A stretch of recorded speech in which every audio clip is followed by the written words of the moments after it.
Debt in Kenya is currently a national crisis, especially personal debts.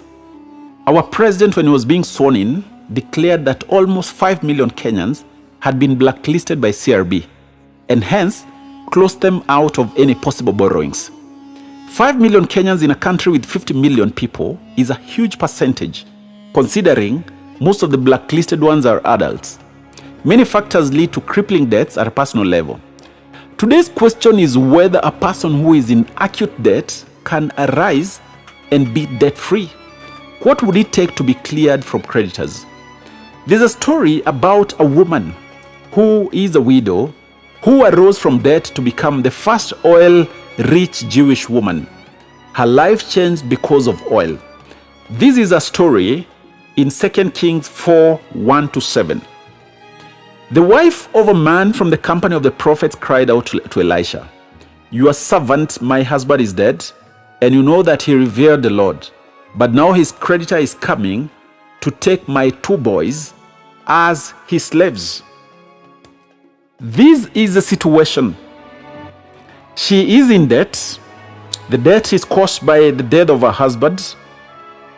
And now the creditors, because they must come and collect, have come to her home. They have asked her to pay. Should I have anything to pay? And they have said they will take her 2 sons. It is a dire situation. Now, it would appear that God decided to help this woman. And the first thing he did is he sent her an advisor. And the advisor in this case is Prophet Elisha. Now, to come out of crippling debt, maybe you need to start by getting an advisor.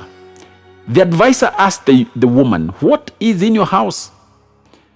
God's way of helping us many times requires us to recognize something we have. What is in your hand? Remember the question to Moses. The woman said, "Nothing. There is nothing in my house." It is tragic when a man does not recognize what is in his hand. Something triggered her, and she remembered that there is a little jar of oil left in the house.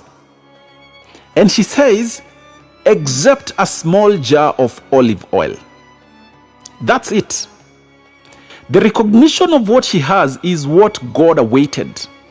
The solution to this crippling debt required her to realize and recognize a resource that was within her home and within her reach. There was not going to be any solution before she recognized what she has. And the story goes on. The small jar of oil that she did not initially recognize ended up being the blueprint for her solution out of debt. A small jar of olive oil was her opportunity. You need to recognize your small jar of olive oil and then get an advisor. Within the small jar of olive oil lies a blueprint for coming out of crippling debt, just like it happened for this woman who was a widow.